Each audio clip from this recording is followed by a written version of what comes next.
আকাবা উপসাগরের তীরে বসে দাউদ আলাইহিস সালাম জাবুর কিতাব তেলাওয়াত করতেন। ওনার কণ্ঠের সুরের ঝংকার এত মধুর ছিল, সাগরের মাছগুলো প্রতি শনিবারে উনি আকাবা উপসাগরের পাশে যখন জাবুরের কিতাব তেলাওয়াত করতেন, সাগরের মাছগুলো সাগর রেখে দিয়ে ডাঙায় চলে আসত। এজন্য আল্লাহ বললেন, খবরদার, শনিবার এলাকাতে মাছ শিকার করা আমি হারাম ঘোষণা করলাম। কিবার এবার দাউদ আলাইহিস সালামের কওমের লোকেরা কৌশল করা আরম্ভ করে দিল। তারা বলল, আল্লাহ বলছে শনিবারে মাছ ধরা হারাম, খবরদার আমরা মাছ ধরবো না, তবে শনিবার আমরা বেড়া দিয়ে রাখবো। কি দিয়ে রাখবো? জাল দিয়ে বেড়ে দিয়ে রাখবো। শনিবারে ধরবো না, রবিবারে যাই ধরবো। খবরদার, শনিবারে ধরবি না, শনিবারে হারাম। হারাম করছে কে? তো মাছগুলো যখন তেলাওয়াত করতে আসতো, এরা জাল দিয়ে বেড়ে দিয়ে রাখতো চারদিকে, শনিবারে ধরতো না, কারণ হারাম। কারণ কি? বেড়ে দিয়ে রাখতো, রবিবারে যেয়ে ধরতো। আল্লাহ কি এটা বুঝাইছে? আল্লাহ বুঝাইছে শনিবারে যত মাছগুলো এসেছে এগুলো ধরা যাবে না, এগুলো যখন আবার সাগরের প্রবাহে ভেসে চলে যাবে, তোমরা আবার নৌকা নিয়ে মাছ শিকার করতে পারবে। ঠিক কিনা? ওরা কৌশল করে রবিবারে, শনিবারে আটকে রাখতো, এরকম বেরি দিয়ে জাল দিয়ে রবিবারে যেয়ে ধরতো। আল্লাহ বললেন, আও নালা আলাহুম কামা লাআন্না আসহাবাস সাব কুনু কিরাদাতান খাসিন, আমার সাথে কৌশল করেছিস, তোদের উপর আমার লানাত, তোরা অভিশপ্ত বানর হয়ে যা। মুহূর্তে পুরো জাতিটাকে বানরে রূপান্তরিত করে দিল কে? এজন্য খবরদার, আল হিলাতু বিল হারামি হারাম, হারাম খাওয়ার জন্য যে কৌশল করি এটাকেও হারাম ঘোষণা দিয়েছে কে? তো আমরা যেন কঠিন না করি। হালাল হারামের প্রথম মূলনীতি হচ্ছে basically everything in this world is হালাল। এই পৃথিবীতে যা আছে সবই হালাল। সব কি? সব হালাল, সব হালাল, সবই হালাল, অল্প কিছু হারাম। সুবহানাল্লাহ পড়ে। যদি এমন হইতো এই পৃথিবীতে যা আছে সবই হারাম, অল্প কিছু হালাল, খুব ভালো হইতো, তাই না? সুবিধা হইতো আমাদের। তা আমাদের সুবিধা করে দিলেন কে? সুবহানাল্লাহ পড়বেন না? বেসিকলি এভরিথিং ইজ হালাল, পৃথিবীর সব কিছু হালাল। আপনারা যদি কেউ কিছু বলে যে এটা কি হালাল না হারাম, আপনি হুট করে বলবেন আগে বলবো হালাল, যদি হারামের দলিল পাওয়া যায় তখন বলবো হারাম। ঠিক কিনা? আমাকে যদি বলেন এটা হালাল না হারাম, আমি যদি বলি হালাল, আপনি যদি বলেন দলিল দেন, এটা আপনি ভুল বলবেন। কারণ কোনো কিছু হালাল করতে হলে দলিল লাগে না। কোনো কিছুকে হালাল বলে সাব্যস্ত করতে দলিল লাগে না। হারাম বলে যদি সাব্যস্ত করতে চান তখন দলিল লাগবে, তাও তেনা পেছানো দলিল দিয়ে হবে না, যেন তেন দলিল দিয়ে হবে, অকাট্য দলিল। এটাকে বলে আল আদিল্লা আল কাতঈয়া। অকাট্য দলিল লাগে কোনো জিনিসকে হারাম সাব্যস্ত করতে হলে। তাহলে এই যে আমাদের জন্য আল্লাহ সহজ করে দিলেন, সব কিছু বেসিক্যালি হালাল যতক্ষণ না এটা হারাম হওয়ার ব্যাপারে দলিল পাওয়া যায়। এজন্য হারাম হারাম জিকির না করে জিকিরটা চেঞ্জ করে করতে হবে হালাল হালাল। কথা বলেন ঠিক কিনা? জিকির দুই ধরনের আছে। জিকির কয় ধরনের? একটা জিকির হচ্ছে হারাম হারাম হারাম, একদলের কাছে সবই হারাম। একটা সময় এদেশের কিছু আলেম সমাজ ইংরেজিকে হারাম বলতো, ইংরেজি শিক্ষা করাকে কি বলতো? সময়ের বিবর্তনে এটা এখন হালাল। এখন এটা কি? হালাল। একটা সময়ে আলেম সমাজের কিছু অংশ রাজনীতি করাকে হারাম বলতো। কথা কি বুঝতেছেন? এখন এটা কি? হালাল হয়ে গেছে। ইসলামী ব্যাংকিংকে হারাম বলতো একটা সময়, যে না, কোনো ফিনান্সিয়াল ট্রানজাকশন এই সিস্টেমে ব্যাংকিং এটা ইসলামে জায়েজ না, এটা হারাম হারাম। কারণ ওদের জিকির কি? কথা কয় না? হারাম হারাম হচ্ছে এদের জিকির। একটা সময় ইসলামিক ব্যাংকিং হারাম ছিল, এখন এটা কি হয়ে গেছে? তার মানে এখনো অনেক কিছু এদের কাছে হারাম। সময়ের বিবর্তনে, কালের আবর্তনে এদের মুখ দিয়ে এগুলো একদিন হালাল হয়ে বের হবে। চিল্লায় বলেন ঠিক কিনা?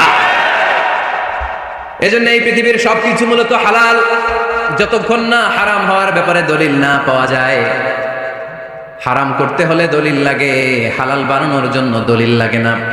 আবার যেন তেন কোনো দলিল দিয়ে, ঠুনকো কোনো দলিল দিয়ে কোনো জিনিসকে হারাম করা যায় না। হারাম করতে হলে অকাট্য দলিলের প্রয়োজন হয়। কথা বুঝতে পেরেছেন? প্রথম মূলনীতি ক্লিয়ার সবার কাছে? আল্লাহর হাবিব সাল্লাল্লাহু আলাইহি ওয়াসাল্লাম বলতেন, হালাকাল মুতানাত্তিউন, যারা মুতানাত্তিউন তাদের ধ্বংস, তাদের উপর আল্লাহ লানাত। সাহাবারা বললেন, ইয়া রাসূলুল্লাহ, ইয়া হাবিবাল্লাহ, মান হুমুল মুতানাত্তিউন? মুতানাত্তিউন কারা, যাদের উপর আপনি লানত দিলেন, যাদের ধ্বংসের কথা বললেন? বিশ্বনবী বললেন, আল্লাহর দেয়া হালাল বিষয়কে যারা সমাজের মধ্যে হারাম বলে প্রচার করে তারাই হলো সমাজের মুতানাত্তিউন। নাউজুবিল্লাহ পড়েন। قل من حرم زينة الله التي أخرج لعباده والطيبات من الرزق। এজন্য আল্লাহ ডেকে বললেন, খবরদার, কে আছে সমাজের মধ্যে আমার দেয়া হালাল সাজসজ্জাগুলোকে, পবিত্র জিনিসগুলোকে হারাম বলে ফতোয়া তুলে, তাদের উপর আমার লানত। খবরদার, আল্লাহ যেটাকে হালাল বলছে এটাকে হারাম বলার স্পর্ধা দেখাবেন না। এটাকে হারাম বলা যাবে? তাহলে প্রথম মূলনীতি কি সবাই বুঝতে পারছেন? বুঝতে পেরেছেন? এই দুনিয়াতে বেসিকলি সবকিছু কি? আওয়াজ করে বলেন। আর হালাল প্রমাণ করতে দলিল লাগে? কি প্রমাণ করতে দলিল লাগে? হারাম। এজন্য আমাদের জিকিরটা একটু চেঞ্জ করে দিব আমরা হারাম হারাম না বলে কি বলবো? হালাল হালাল। যখনই দলিল পাবো তখন জিকির শুরু করবো হারাম। কথা বুঝে নাই বোধহয়? দলিল পাওয়ার আগ পর্যন্ত সব কি? আরো জোরে বলেন। দলিল পাওয়ার পরে সেটা হয়ে যাবে হারাম। প্রথম মূলনীতি ক্লিয়ার? সবার কাছে ক্লিয়ার? কষ্ট হইতেছে? শেষ করে দিব? আরো কয়েক মিনিট শুনবেন? আচ্ছা, দ্বিতীয় মূলনীতি হচ্ছে হালাল হচ্ছে আনলিমিটেড। হালাল কি? কথা বলেন। আনলিমিটেড। আর হারাম হচ্ছে লিমিটেড। হারাম হচ্ছে সসীম, হালাল হচ্ছে অসীম। হালাল গুণে শেষ করা যায় না, কিন্তু হারাম গুণে শেষ করা যায়। সুবহানাল্লাহ পড়তে পারলেন না? যদি এমন হইতো হারাম আনলিমিটেড, সবই হারাম, আর হালাল হচ্ছে লিমিটেড, হালাল গুণা যায়, এমন যদি হইতো আমাদের জন্য কঠিন হয়ে যেত না? আমাদের জন্য এটা সহজ করে দিলেন কে?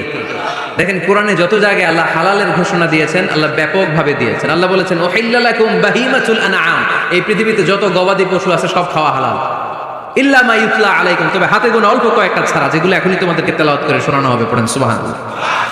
আবার আল্লাহ বললেন উহিল্লা লাকুম সাইদুল বাহরি ওয়া তাআমু, সাগরের মধ্যে যত প্রাণী পাওয়া যায়, মাছ পাওয়া যায়, কাঁকড়া পাওয়া যায়, সব খাওয়াকে হালাল করে দিলেন কে? সাগরে যত ধরনের প্রাণী আছে, কাঁকড়া বলেন, তিমি বলেন, যা বলেন, সব হালাল, হাতে গোনা অল্প কয়েকটা ছাড়া। সুবহানাল্লাহ পড়েন। তার মানে যখনই আল্লাহ তাআলা হালালের ঘোষণা দেন, আল্লাহ তাআলা এটাকে ব্যাপকভাবে ঘোষণা দেন। আর যখনই আল্লাহ হারামের ঘোষণা দেন কোরআনের ভেতরে, তখন আল্লাহ গুনে গুনে দেন। কিভাবে দেন? حرمت عليكم الميتة والدم ولحم الخنزير وما أهل لغير الله به والمنخنقة والموقوذة والمتردية والنطيحة, গুনে গুনে দিয়েছেন। সুবহানাল্লাহ পড়ে। যখন আল্লাহ বললেন হালাল, তখন বললেন চার পাওয়ালা যত জন্তু আছে হালাল, অল্প কয়েকটা ছাড়া। যখন ঘোষণা দিলেন হালালের, আল্লাহ বললেন সাগরের ভেতরে যত প্রাণী পাওয়া যায় সব খাওয়া হালাল, অল্প কয়েকটা ছাড়া। কিন্তু হারামের ঘোষণা যখন আল্লাহ কোরআনে দিলেন, তখন ব্যাপকভাবে দেয় নাই, গুনে গুনে দিয়েছেন। রক্ত খাওয়া হারাম, মরা প্রাণী খাওয়া হারাম, শূকর খাওয়া হারাম, আল্লাহর নাম ছাড়া অন্য কোনো নামে বলি দেওয়া হয়েছে এরকম প্রাণী খাওয়া হারাম, সিংহের গুতা খায় কোনো প্রাণী মারা গেছে ওইটা হারাম, এরকম গুনে গুনে অল্প কয়েকটা হারাম, বাকি সব কিছুকে আমাদের জন্য হালাল করে দিয়েছে কে? আবার যদি আল্লাহ জিজ্ঞেস করি আল্লাহ কাদেরকে বিয়ে করতে পারবো, আল্লাহ বলবে সবাই বিয়ে করবি। বাংলাদেশের নারীরা বিয়ে করা হালাল, পাকিস্তানের মেয়েদেরকে বিয়ে করা হালাল, সৌদি আরবের নারীদেরকে বিয়ে করা হালাল, এই বাংলাদেশের সিলেটের মেয়েদেরকে বিয়ে করা হালাল, ঢাকার মেয়েদেরকে বিয়ে করা হালাল, চট্টগ্রামের মেয়েদেরকে বিয়ে করা হালাল। হালালের কোনো শেষ নাই। সুবহানাল্লাহ পড়েন। কিন্তু যখন জিজ্ঞেস করলাম তাহলে কাকে কাকে বিয়ে করা হারাম, তখনই আল্লাহ গুনে গুনে 14 জনের নাম বলে দিলেন। পড়েন সুবহানাল্লাহ। হুররিমাত আলাইকুম উম্মাহাতুকুম ওয়া বানাতুকুম ওয়া আখাওয়াতুকুম ওয়া আম্মাতুকুম ওয়া খালাতুকুম ওয়া বানাতুল আখি ওয়া বানাতুল উখত। চিল্লায়ে পড়েন আল্লাহু আকবার। যখন হালাল, তখন ব্যাপকভাবে বললেন সব মেয়েদেরকে বিয়ে করতে পারো। মুসলিম যত নারী হয়, বাংলাদেশের হোক, পাকিস্তানের হোক, ইন্ডিয়ার হোক, গোটা বিশ্বের যে কোনো জায়গার মুসলিম নারী হলেই সেটা হালাল। কিন্তু হারাম কোনটা যখন জিজ্ঞেস করলাম,